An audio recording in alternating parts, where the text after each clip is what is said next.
آپ اتنا اصرار کر رہے ہیں تو میں ولی سے پوچھ کر جواب دوں گا آپ کو۔ اگر وہ راضی ہوا تو بھلے آپ لے جائیے گا اسے، مجھے کوئی مسئلہ نہیں۔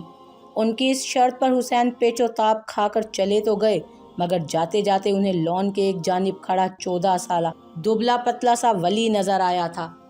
انہوں نے مسکرا کر اسے دیکھا، مگر وہ ایسی مسکراہٹ تھی کہ ولی کی ریڑھ کی ہڈی سنسنا اٹھی۔ اس کی گردن میں گلٹی ابھر کر معدوم ہوئی۔ یہاں آؤ۔